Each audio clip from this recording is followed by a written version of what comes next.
everyone, my name is Kwesi. I'm a trained historian. Welcome to our second episode of Hidden History. We're here at the historic old campus of Wilberforce University, the first private HBCU, founded in 1856. We have some amazing stories about Black history, African-American culture right here in the Midwest.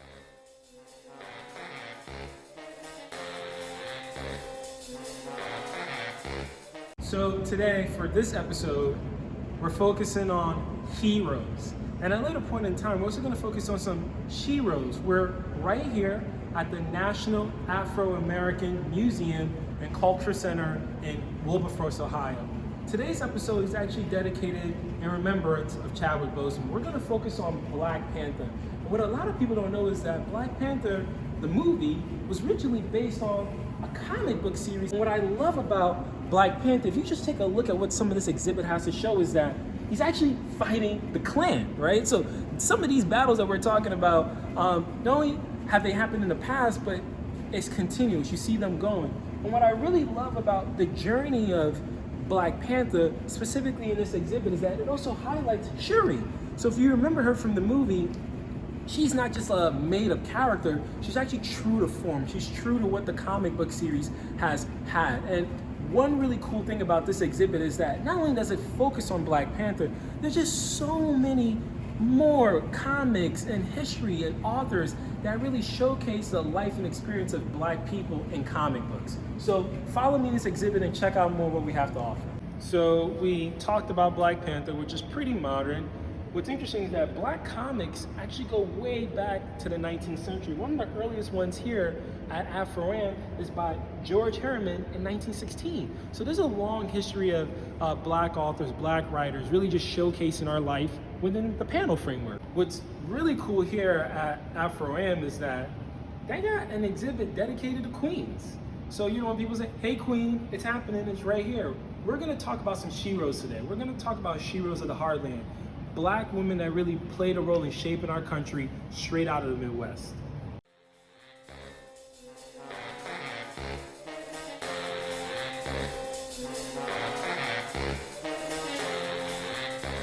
When we talk about heroes, at least on my top 10 list, is none other than Toni Morrison.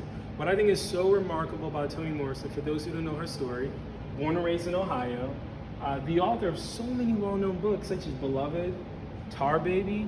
So when we talk about her impact in our culture as an author, as a civil rights activist, it's just as a leader, she's just really empowering. So I encourage all of you, when you get a chance, check out Afro-Am. We'll have all the information on our page, and you can follow up, go to their webinars, see all the great online programming they're doing amidst the pandemic and the shutdowns. So we're looking here is kind of an old school ad. This one, interesting enough, was actually created by white supremacists, and this is actually from 1920. So I'm just gonna say really quickly what it says. The colored race, i.e. Black and brown people, demand social equality with white people.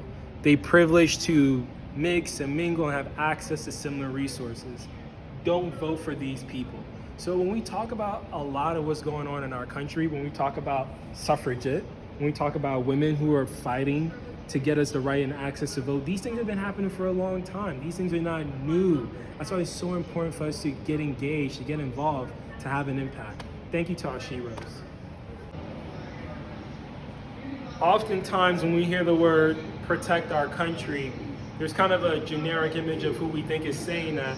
What's really interesting is that when we look at the history of African Americans in service for America, we can quickly see that there's not just one person or one type of citizen protecting our country. What I really want to focus on really quickly is the story of Dory Miller. Dory Miller was a cook in the Navy, just an attendant. And in 1941, in the midst of Pearl Harbor, when the Japanese were raining bombs on the ship, he pulled people away, his other service people, pulled them away from injury, got on an anti-craft gun and started shooting back at the enemy. Dory Miller was actually later awarded a Navy Cross in 1941. For about a year, no one actually knew who Dory Miller was. No one actually talked about his story.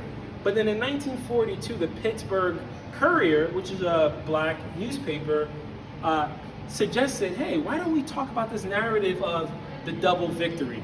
And what's really interesting about the double victory is that how do you, as a person, fight and serve for a country when you often feel like sometimes you don't necessarily get the same respect back home? And it's a concept that African Americans were really struggling with around World War II. And it's very interesting to see how those discussions and those thoughts have been played out since African Americans have been serving in the military. And this has been happening since the Revolutionary War till today. So thank you very much.